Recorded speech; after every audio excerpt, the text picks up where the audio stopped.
What's going on, guys? My name's Isaiah, of course. I'm back again with another review of Spider-Man Homecoming. This one's very belated. The movie came out July 7th or something like that, and I'm just getting into it on my birthday, July 30th. So, pardon me for being this late on it, but it was something I had to talk about if I'm going to keep talking about superhero movies of all things. I don't want this whole channel to just be that, by the way. Like, I want to be able to get into different things.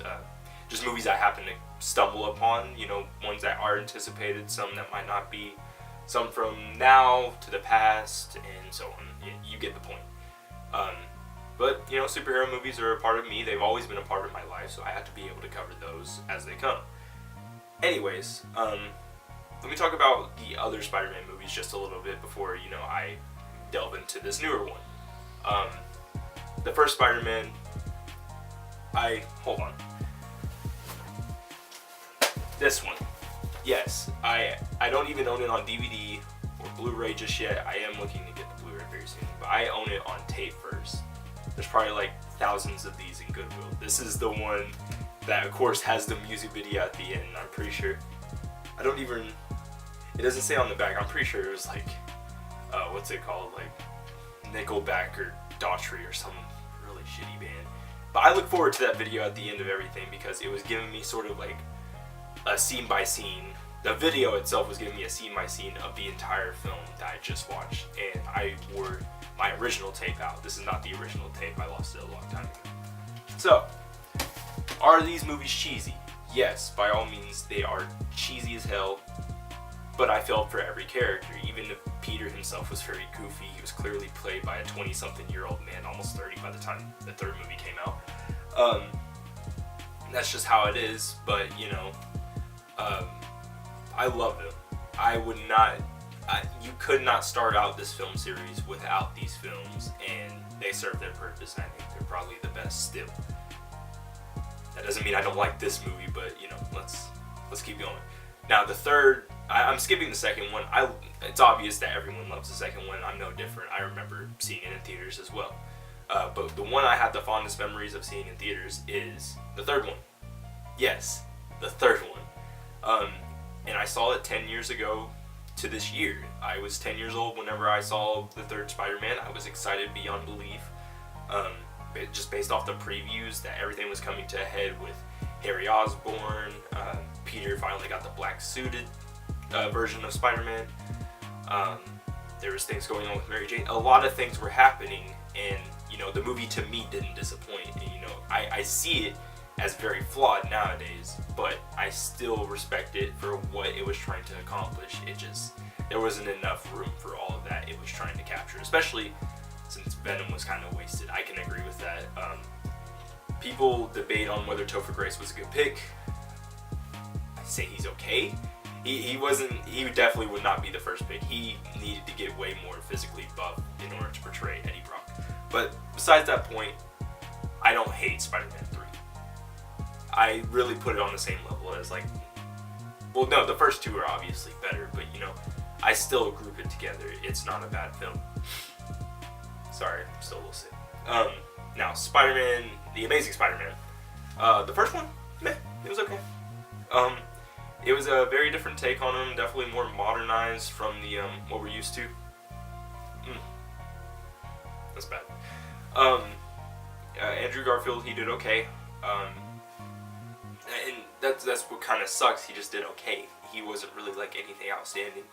And I mean, you could say the same thing almost about what Tobey Maguire did for it. But for me personally, I'm gonna like Tobey Maguire the best because he was my childhood Spider-Man, alongside, like, you know, the Fox 90s cartoon. I watched that as well, so I got to know about all the villains.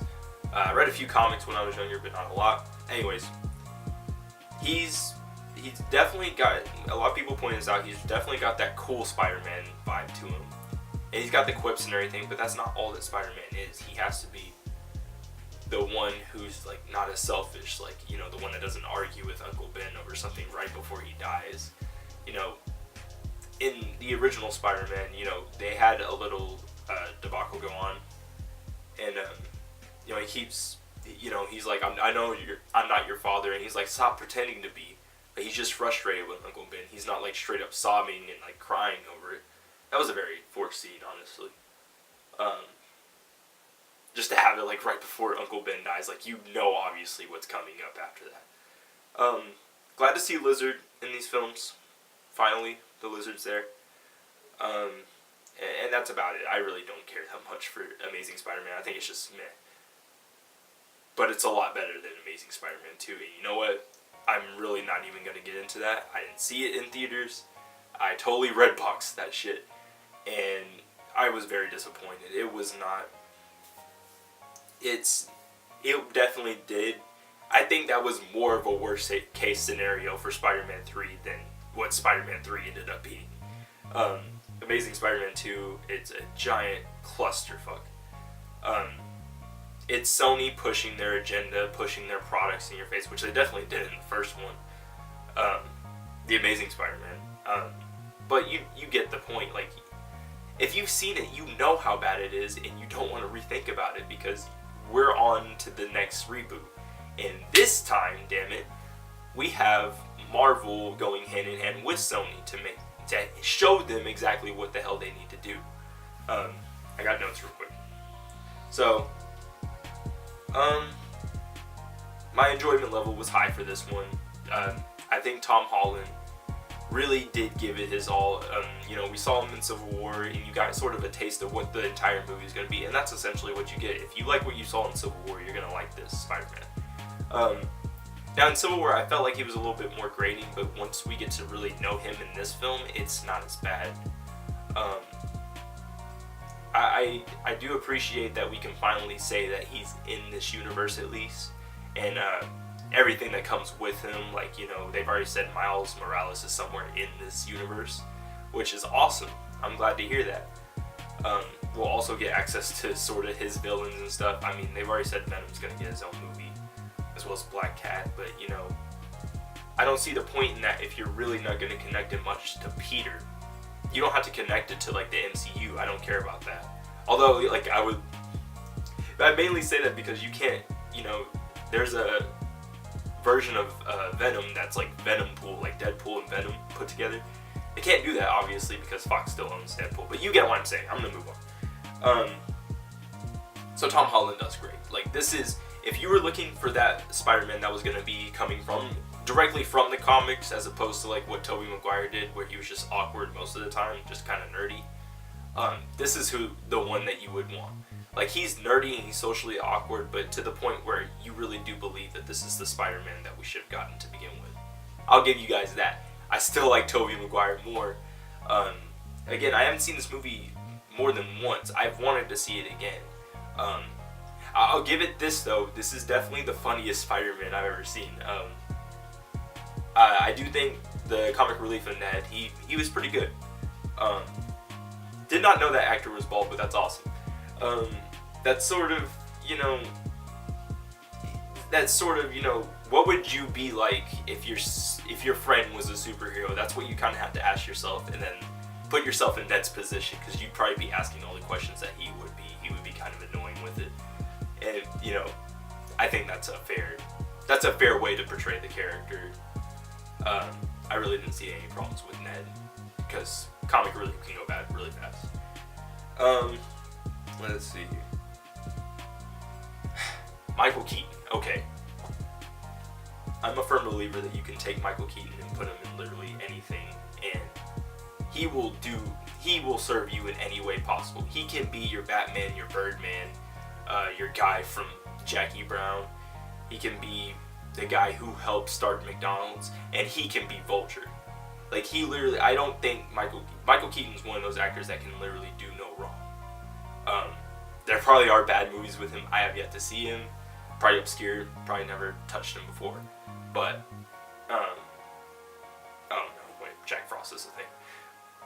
But I have fond memories of Jack Frost too, so excuse me. Maybe around Christmas I'll talk about that. But, seriously, Michael Keaton is really giving it his all in this one. I can't be mad with the performance he gave, especially that scene in the car. And this is gonna be spoilers. So spoilers if no one's seen the movie yet, but it's been out for nearly a month, whatever. There's a scene right before Peter and the female lead, I really don't have a name for her because I don't remember her name. Fuck it. The female lead end up going to homecoming together. Peter later finds out that the Vulture is the father of his female interest. And you know what? I didn't really see that coming. I wasn't surprised when I found out that that was the thing. Like, oh no. But it was like, it kind of does give you that sort of like, oh shit feeling inside. Just somewhere. You know, it's not going to be groundbreaking. I didn't think they would think it would be, because this is a very on the ground, you know, just in New York type of character. Like, you know, even if he does go to DC, Peter, his level of crime that he's containing is much smaller scale than like the Avengers or the Guardians, or, you know, even smaller than like, you know, Netflix's shows with Daredevil and Jessica Jones. Like, that's more bigger scale than what he's dealing with, honestly. Not by much, but just a little bit. Anyway, so for him to figure out that Vulture is the dad of his love interest, his crush, it's a bigger deal than it would be normally in one of those movies or shows. So there's a scene, I rambled on long enough about it. There's a scene where they're in the car, literally Vulture's driving the car, he's chaperoning them. He starts piecing together that Peter Parker is Spider-Man. He grabs his gun from in his car, reaches from behind the back seat, has the gun showing to Peter as he sits in the back seat. His daughter's already gone, and he's just giving him a really big speech on how he's gonna like literally kill him and his family if they step in his way of him defending his own family and supporting them. That was enough for me to say that this is probably one of the best MCU villains that we've seen in a while. I honestly, to me personally, there's like low-key Kurt Russell from Guardians, and then there's gonna be Vulture. From now on, like, I really can't think of another good villain other than like maybe the one from Civil War. Him and Vulture might be like neck and neck, but Vulture, like, Michael Keaton knocked it out of the park. Again, great performance. Nothing award-winning, which a lot of you know he's won awards before, but you know what I mean. The only two characters I really had a problem with is Marissa Tomei as Aunt May. I'm going to go ahead and just tackle her first. I didn't buy it. The ages are right. Peter being 15, her being like around her 40s maybe. It wouldn't really matter. But when you know who Aunt May has always been in the previous movies, in the comics especially, Aunt May she's a old woman. Gray hair, wrinkles, everything. And you get Marissa Tomei, who is just, I don't want to describe it in a way where it'll come off wrong, but if Iron Man is hitting on her, there's something really wrong with this. And like, you know, it's kind of funny, but at the same time, it's like, really, guys? Why do we have to have Aunt May be this? Like, I have no problem with Marissa Tomei as an actress, and again, the role is played fine. She does what she's supposed to do. I just don't like how it's structured to have her in there as a younger version of Aunt May. And even Marissa Tomei says she didn't know how young Aunt May was until after the fact. Like, after she had already taken the role and everything, she's like, oh shit. But again, she didn't do a bad job. I just wish they had just done like what they did with Amazing Spider-Man, where she was around Sally Field's age or something like that. That's a good age to still have a younger Aunt May. But, you know, it is what it is. So there's that. And the only other character who's probably worse than that was Michelle, played by Zendaya. Oh, sorry, since we're doing spoilers. MJ. Didn't like her, honestly. They're probably gonna keep her in these movies if they continue from here. They already have the sequel planned out. Never mind, that's gonna come out after Avengers 4. I didn't like her that much. She wasn't funny to me all that much. She didn't really like serve. She didn't step into the shoes of someone that would be an MJ character. Like, MJ is she's more confident than that, and I didn't feel like this character was unconfident, but she was more out there. Like, the MJ from the other movies, I haven't learned a lot about Mary Jane from the comics. But that Mary Jane, she was very much like, you know, the popular girl. She went out and she tried out for roles as an actress. Maybe she didn't win them all, but she was still trying out. She was a very like go get 'em type of person. This is not that character. This is like the complete opposite of that character, and there's nothing inherently wrong about what she's doing other than the fact that she's not funny. She pops up at random moments. She's like, oh yeah, I just like being in attention. Like, what? I mean, you wouldn't just want to be sitting by yourself at the same time? Like, that's a very confused thing to be having in this movie. I haven't really seen her in her like Disney Channel show. I've just like walked past it when it's on TV or something like that. And she seems like a fine person. I just don't think this type of character should be filling in the shoes of like Mary Jane or Gwen Stacy. Michelle just really isn't what I would be looking for in a love interest for Peter. All that out of the way. Robert Downey Jr. I can't really say anything about him. He did good. All that out of the way. The story is really good. It sometimes feels like it is dragging along, for me at least. Well, not really, no. Actually, complete opposite. It felt like it was going at the right pace most of the time. Peter's decisions are very much, you know, a flawed Spider-Man who's just getting his bearings. He's just starting out. Who learns. It reminded me a little bit more of... I've been watching a lot of The Last Airbender, Avatar. So, it really reminds me a lot about Aang. And that's the best way to tackle this kind of character. If Aang was just a little bit older and he had spider powers, that's about it.